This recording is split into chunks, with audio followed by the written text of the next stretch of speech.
rame-rame datang ke KPK atau ke kepolisian mengingatkan aparat penegak hukum agar supaya segera melakukan penyelidikan terhadap keluarga Munardo. Mari kita turun KPK dan kantor kepolisian untuk mengingatkan bahwa segera melakukan penyelidikan terhadap Presiden Jokowi. Siap? Adili Jokowi.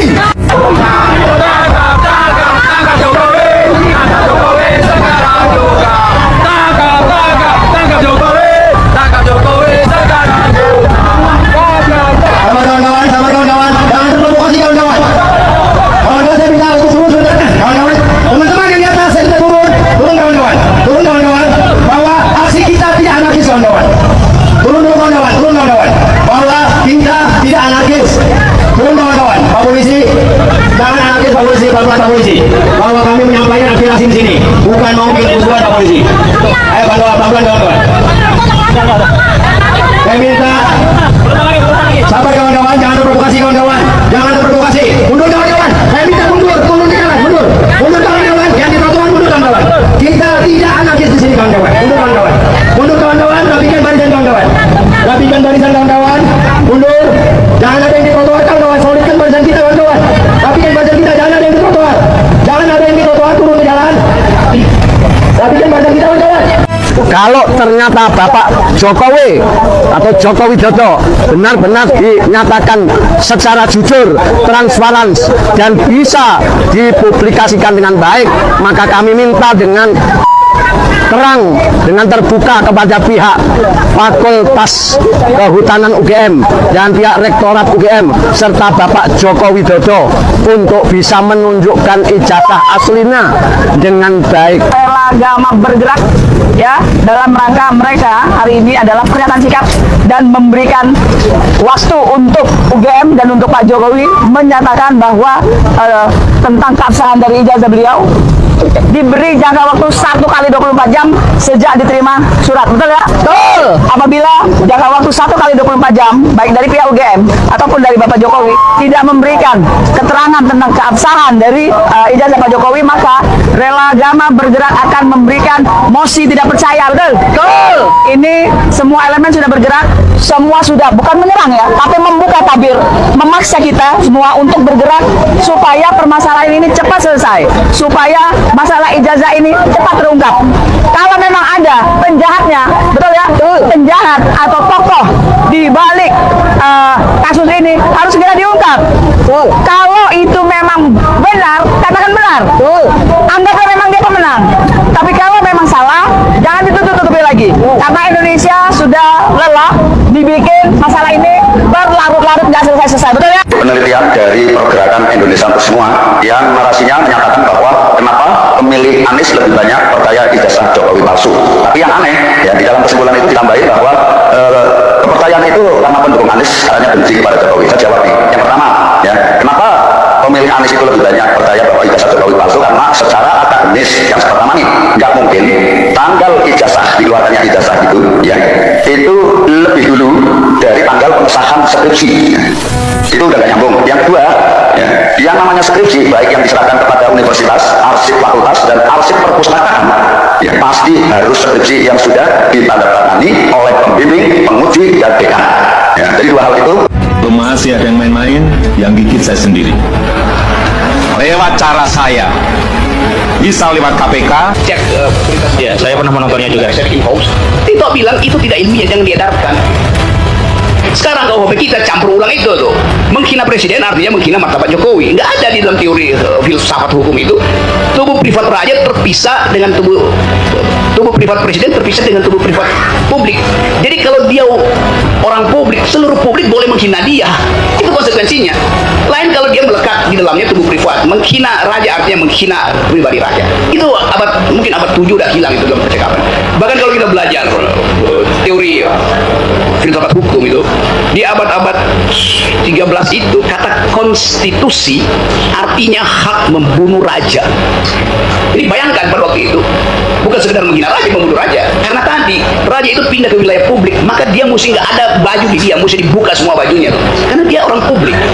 The public man ini yang berhak untuk mempersoalkan dan netizen. Jadi jangan kalau netizen mengkritik itu dianggap sebagai itu pidana. Nggak ada pidana di bidang politik. Ini kan soal politik kan. Masa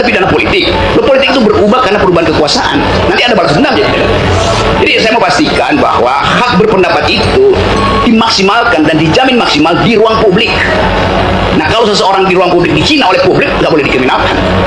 Dan itu kebebasan mutlaknya di situ. Anda boleh caci maki seseorang itu, marah, bahkan Anda boleh tiba, mulut Anda itu tiba di depan hidungnya, nggak ada soal. Yang penting jari telunjuk Anda tidak tiba di ujung hidungnya. Begitu Anda senduh, itu artinya Anda menghina otoritas tubuh privati, maka Anda kena pidana. Ya, karena itu Presiden siapa kemarin itu Macron dilemparin telur busuk itu nggak Biasa saja. biasa aja. George Bush dilemparin sepatu nggak ada delik di situ tuh. Siapa lagi tuh? Donald Trump dihina habis-habisan nggak kena delik. Kan itu konsekuensi jadi orang publik. Kan orang publik nggak boleh tutup-tutup kan? Dia mesti betul-betul ini res publika, ini urusan publik. Jadi nggak boleh ada teori penghinaan terhadap pejabat publik, itu ngaco. Yang bisa terhina itu tubuh privat kita, dignity kita. Pejabat publik nggak punya dignity. Baik. Presiden punya anak. Kapan presiden punya anak? Yang punya anak Pak Jokowi. Jadi kalau menghina anaknya presiden nggak juga, itu nggak masuk akal juga. Jadi nggak mungkin ada yang disebut ini istri presiden, ini anak presiden. Di dalam basa-basi diplomasi iya ini first lady itu. Tetapi secara hukum nggak mungkin presiden punya anak. Karena itu nggak mungkin juga anak presiden punya ayah kan begitu. Baik, ini saya melihat ada fenomena. Ya. Dulu kita mengenal Dasin Ansih, dari aktualisasi itulah yang menyebabkan eksistensi. Ketika ada sekelompok masyarakat ingin mengaktualisasikan ide pemikiran dan eksistensinya itu dalam bentuk kritik, dan kemudian kritik tadi dibaca sebagai kebohongan, dibaca sebagai kebencian, dibaca sebagai tendensi kepada sara, suku, agama, ras, dan antar golongan. Maksudnya saya ingin kaitkan, misalkan dalam konteks pasal 14 ayat 1 dan 2 itu kan Tadi bilang kita 3 lawan 3 ya. Saya tidak mewakili siapa-siapa ya. Saya diundang sini kan independen. 2 lawan 2 keliru itu Mas. 2 lawan berapa? Gak ada lawan-lawanan ya? Nggak ada lawan-lawan. Iya tadi kan dibilang kubu-kubuan. Supaya nggak liar, bola liar ini. Itu poin pertama. Kedua, saya seharian ini naik ojek, Grab, Kokar, nanya-nanya ke drivernya. Soal karena saya diundang di sini kan.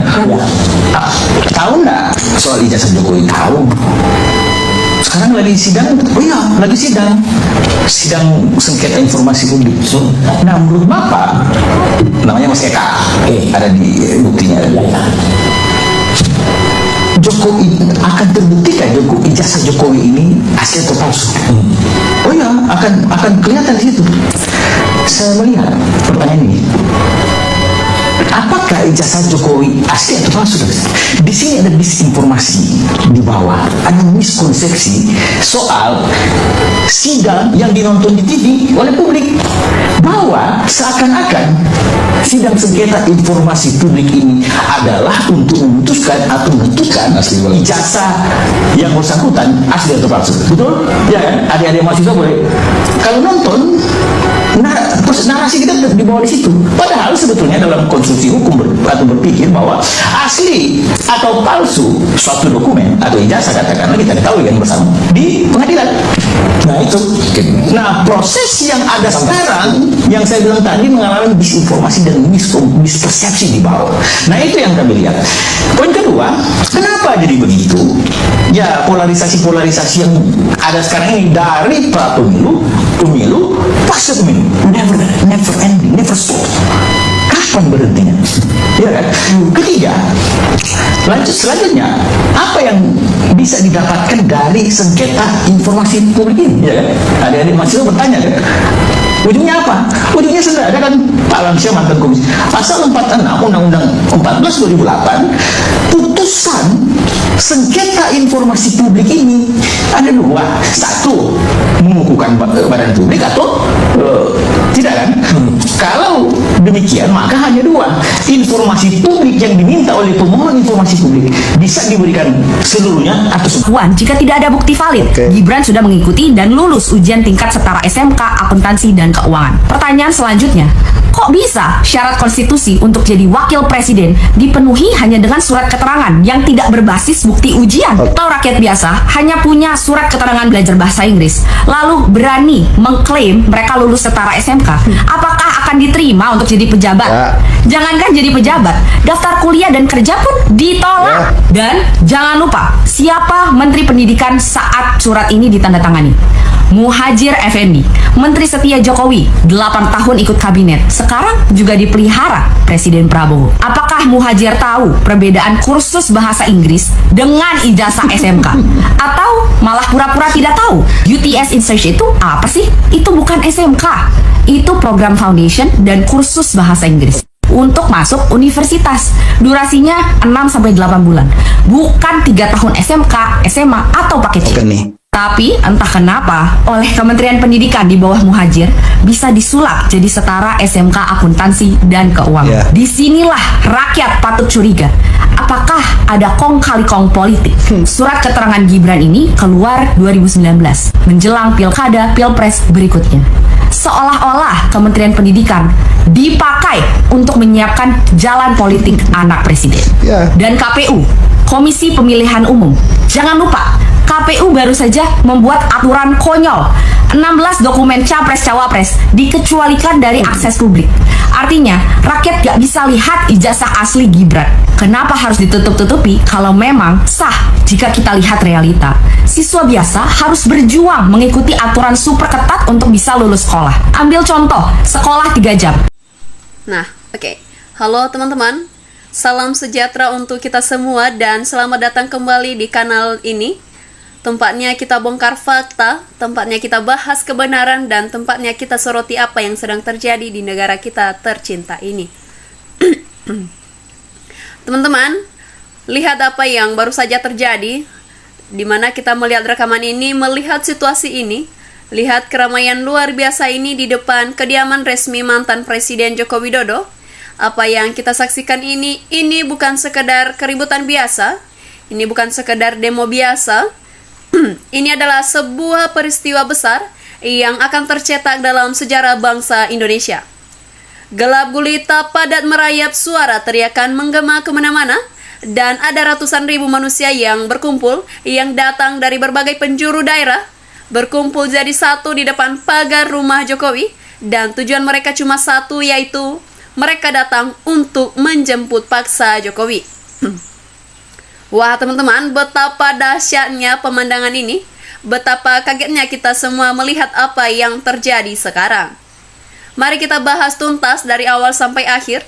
Mari kita bedah semua besarnya tekanan yang sedang menimpa sosok yang dulunya paling berkuasa, yang dulunya paling ditakuti, yang dulunya merasa paling hebat di negeri ini. Sekarang, lihat kenyataannya, dia dikepung, dia didesak, dia dimintai pertanggungjawaban, dan rakyat sudah tidak mau diam lagi. Teman-teman, pertama mari kita lihat situasi di lokasi mulai sore hari. Masa sudah mulai berdatangan, awalnya cuma ratusan, lalu jadi ribuan. Dan dalam hitungan jam meledak jadi ratusan ribu orang. Jalanan tertutup rapat, tidak ada celah sedikit pun. Suara teriakan, tangkap Jokowi, keluar Jokowi, akuntabilitasi, bayar kerugian negara. Bergema terus-menerus, tidak berhenti, semakin lama semakin keras, semakin lama semakin berapi-api, suasananya begitu panas, begitu tegang, dan begitu menuntut. Dan siapa mereka? Mereka bukan orang bayaran, bukan orang yang disuruh, bukan juga massa yang digaji seperti yang sering dia pakai dulu. Mereka adalah rakyat biasa. Mereka adalah para korban kebijakan. Mereka adalah orang-orang yang dirugikan. Mereka adalah warga negara yang merasa tertipu, merasa dikhianati, dan merasa hak-haknya dirampas habis selama 10 tahun pemerintahan Jokowi. Mereka datang atas kemauan sendiri, mereka datang atas rasa sakit hati mereka, dan mereka datang karena sudah tidak kuat lagi menahan semuanya. Pihak keamanan kewalahan berat, polisi, TNI, pasukan pengaman khusus, semuanya dikerahkan sampai habis tenaga untuk menahan arus massa yang terus mendesak maju ke pagar rumah. Bahkan teman-teman, pagar pembatas sampai rusak, sampai terlepas didorong oleh gelombang manusia yang tidak mau mundur sedikit pun. Situasi begitu kacau, begitu mencekam, dan kabarnya di dalam rumah, Jokowi terlihat sangat panik, sangat ketakutan, mondar-mandir, tidak tenang, tidak berani keluar sedikit pun, dan terus bertanya, kenapa ini bisa terjadi? Kenapa mereka semua benci sama saya? Nah teman-teman, mari kita jawab pertanyaan itu. Mari kita jelaskan kenapa sampai terjadi hal besar seperti ini. Kenapa rakyat sebenci itu? Kenapa rakyat datang menjemput paksa itu? Pertama, soal kerugian negara yang luar biasa besar. Selama 10 tahun berkuasa, data demi data sudah terungkap. Laporan demi laporan sudah ada di meja hukum. Ada ratusan bahkan sampai ribuan triliun rupiah uang negara yang hilang, yang tidak jelas perginya, yang tidak ada juga pertanggungjawabannya. Mulai dari proyek mangkrak, proyek yang harganya melambung tinggi, sampai dana bantuan sosial yang ternyata banyak yang dikorupsi, dan semuanya terjadi di bawah pengawasan Jokowi. Semuanya terjadi saat dia memegang kendali penuh. Rakyat marah karena uang itu seharusnya dipakai buat sekolah, buat rumah sakit, buat jalan, buat kesejahteraan rakyat. Tapi apa kenyataannya, teman-teman? Uang itu raib. Rakyat tetap susah, dan yang kaya cuma lingkaran dalamnya saja. Itu sebabnya mereka datang menagih. Teman-teman, yang kedua, soal kebijakan yang merugikan dan tidak berpihak rakyat. Harga kebutuhan pokok melambung tinggi, harga beras naik, harga minyak naik, harga listrik naik, tapi gaji dan penghasilan rakyat tetap sama saja. Kebijakan impor beras yang bikin petani kita bangkrut, kebijakan tanah yang bikin rakyat tergusur, kebijakan yang mengutamakan kepentingan asing di atas kepentingan nasional, semua itu keputusan Jokowi, semua itu kebijakan yang dia tanda tangani sendiri. Rakyat sudah lelah menderita, rakyat sudah lelah susah, dan sekarang mereka datang menuntut perhitungan. Teman-teman, yang ketiga, dan ini yang paling besar, banyak fakta kebohongan dan rekayasa yang sudah terbongkar. Mulai dari kasus ijazah palsu, kasus pembagian kekuasaan yang curang, kasus rekayasa politik, sampai dugaan penumpukan kekayaan pribadi yang tidak masuk akal jumlahnya. Dulu semua itu ditutup rapat, dulu semua itu dilarang dibahas, dan dulu siapa yang berani kritik dan ditindas, dia ditindas, dibungkam, bahkan dipenjara. Tapi sekarang semua penutupnya sudah lepas. Semua rahasia kotor itu sudah terbuka lebar ke publik. Rakyat tahu semuanya sekarang, dan rasa kecewa, rasa marah, rasa dikhianati itu meledak jadi satu di depan rumahnya hari ini. Dan lihat betapa beraninya masa itu. Mereka berteriak lantang, Jokowi tidak usah lari, kami sudah tahu semua, keluar dan minta maaf, serta tanggung jawab segala kesalahanmu.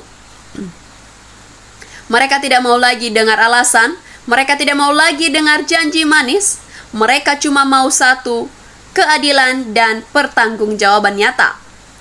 Ada kesaksian yang mengatakan di tengah kerumunan itu, ada tokoh-tokoh masyarakat, ada mantan pejabat, ada aktivis, sampai ada pensiunan aparat yang ikut serta.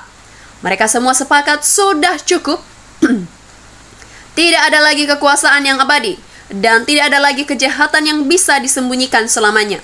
Ada momen yang sangat menegangkan saat beberapa perwakilan massa berteriak ke arah jendela rumah, kami datang bukan untuk berantem, tapi kami datang membawa tuntutan rakyat seluruh Indonesia. Jokowi harus datang ke meja hijau, Jokowi harus diadili, Jokowi harus bayar semua kerugian yang dia buat. Teman-teman, situasi makin panas saat kabar beredar. Massa mulai berniat mendobrak masuk kalau sampai sore Jokowi tidak mau keluar juga. Polisi sampai terpaksa memasang barikade ganda sampai memohon supaya massa tenang, tapi percuma saja, api kemarahan rakyat sudah menyala besar dan susah dipadamkan lagi. Teman-teman, ini adalah bukti nyata satu hal, jangan meremehkan rakyat. Dulu Jokowi merasa paling berkuasa, merasa dia bisa melakukan apa saja, merasa dia bisa atur segalanya sesuka hati. Dia pikir dengan uang, dengan kekuasaan, dengan aparat yang dia kendalikan, dia bisa bungkam selamanya. Dia salah besar, dia lupa bahwa di atas langit masih ada langit. Dia lupa bahwa kekuasaan itu titipan dan sewaktu-waktu bisa hilang sekejap mata. Dan sekarang lihat nasibnya, dulu disanjung, dipuji, dielu-elukan di mana-mana, dan sekarang dikepung, dituntut, dimusuhi, dan dicari-cari kesalahannya oleh jutaan rakyat Indonesia. Dulu dia yang berani-beraninya menekan orang lain, menyudutkan orang lain, dan menuntut orang lain. Sekarang giliran dia yang merasa pahitnya ditekan, disudutkan, dan dituntut habis-habisan. Ada pesan keras yang disampaikan oleh para pemimpin masa di lokasi. Ini baru permulaan. Kalau beliau tidak mau bertanggung jawab sukarela, kami akan datang lagi dengan jumlah yang lebih banyak. Sampai kebenaran menang, sampai keadilan ditegakkan, kami tidak akan pernah berhenti. Sungguh pemandangan yang sangat menyayat hati, tapi juga sangat adil. Apa yang dia tanam dulu, itulah yang dia tuai sekarang. Menanam kebohongan, menuai kehancuran. Menanam ketidakadilan, menuai kemarahan rakyat. Teman-teman, kejadian di depan rumah Jokowi ini adalah titik balik sejarah. Ini adalah tanda nyata bahwa era ketakutan sudah berakhir. Era pembungkaman sudah lewat, dan sekarang adalah era di mana pemimpin, siapapun dia, mantan presiden sekalipun, harus tunduk pada hukum dan harus bertanggung jawab atas semua perbuatannya saat menjabat. Terima kasih sudah menyimak sampai akhir. Jangan lupa tonton terus kanal Survei Politik, karena kita akan terus pantau setiap detik perkembangannya. Kita akan terus sampaikan fakta apa adanya, dan kita akan terus jadi suara rakyat yang rindu keadilan. Sampai jumpa di pembahasan selanjutnya. Terima kasih.